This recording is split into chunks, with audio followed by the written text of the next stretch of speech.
Abu Hurairah ரலியல்லாஹு அன்ஹு அவர்கள் நாம் பார்க்க போகும் இந்த ஹதீஸை அவர்கள் அறிவிக்கும் பொழுது 3 முறை அவர்கள் மயக்கமுற்று விழுந்தார்கள். அறிஞர்கள் கூறுகிறார்கள், ஹதீஸ்களிலேயே மிக பயங்கரமான ஒரு ஹதீஸ் இதுதான் என்று கூறுகிறார்கள். அபூ ஹுரைரா ரலியல்லாஹு அன்ஹு அவர்கள் அறிவிக்கின்றார்கள், அல்லாஹ்வுடைய தூதர் ஸல்லல்லாஹு அலைஹி வஸல்லம் அவர்கள் கூறியதாக, நரகத்திற்கு 3 மனிதர்கள் முதலிலே நுழைவார்கள். அதில் ஒருவர் மார்க்கத்தை படித்து அல் குர்ஆனை ஓதி பிறருக்கும் கற்றுக் கொடுத்த ஒரு ஆலிம். நபிகளார் ஸல்லல்லாஹு அலைஹி வஸல்லம் அவர்கள் கூறினார்கள், நாளை மறுமையிலே மார்க்கத்தை படித்து அதை பிறருக்கும் கற்றுக் கொடுத்த அல் குர்ஆனை தினமும் ஓதுகின்ற ஒருவர் வருவார். அவருடைய செயல்களின் காரணமாக அவருக்கு கிடைக்க போகும் எல்லா அருள்களையும் அவருக்கு காட்டுவான். அல்லாஹ் அவரிடத்திலே கேட்பான், ஏன் நீ இவற்றையெல்லாம் செய்தாய், யாருக்காக நீ இவற்றையெல்லாம் செய்தாய் என்று கேட்பான். அதற்கு அவர் கூறுவார், யா அல்லாஹ், நான் மார்க்கத்தை படித்தேன், அதை பிறருக்கும் கற்றுக் கொடுத்தேன், அல் குர்ஆனையும் தொடர்ச்சியாக ஓதி வந்தேன், இவை அனைத்தையும் நான் உனக்காகவே தான் செய்தேன் என்று கூறுவார். அதற்கு அல்லாஹ் கூறுவான், நீ பொய் கூறிவிட்டாய், அல்லாஹ் தான் அனைத்தையும் அறிந்தவனே.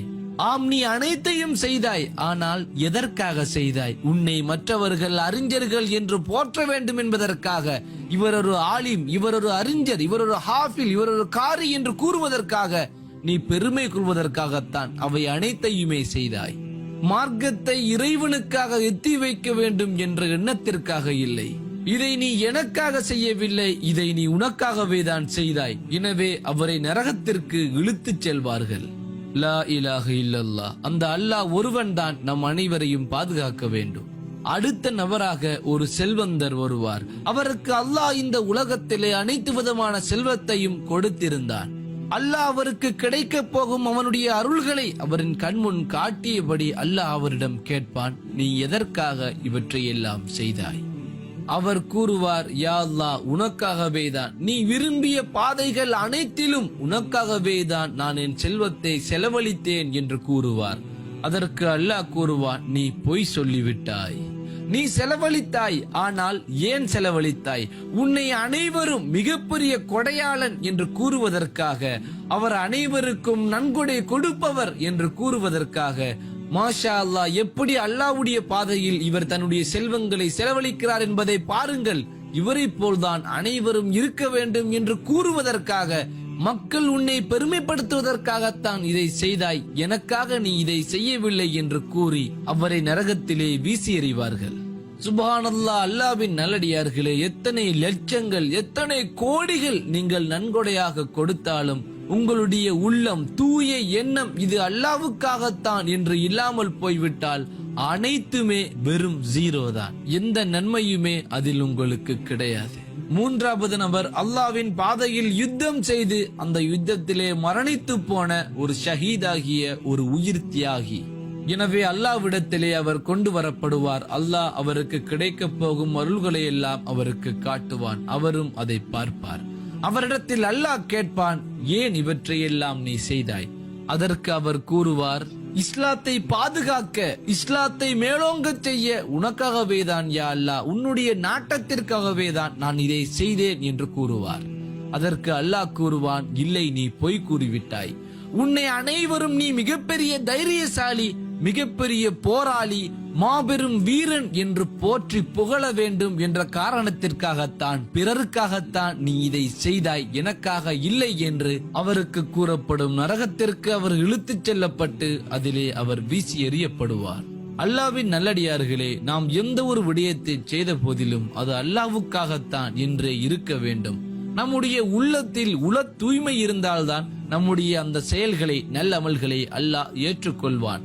நாம் எந்த ஒரு செயலை செய்தாலும், அல் குர்ஆனை ஓதினாலும், மார்க்கத்தை படித்தாலும், கற்பித்தாலும், நாம் யாருக்கு எவ்வளவு நன்மைகளை செய்தாலும் நாம் அதை அல்லாஹ்வுக்காக செய்கின்றோம் என்ற எண்ணம் தான் நம் உள்ளத்தில் இருக்க வேண்டும். நாம் அதை பிறருக்காக செய்தால் நம்முடைய நன்மையை நாம் பிறரிடம்தான் எதிர்பார்க்க வேண்டும், அல்லாஹ்விடத்தில் இல்லை. உண்மையில் இவற்றுக்கெல்லாம் காரணம் பெருமையை தேடுவதுதான்.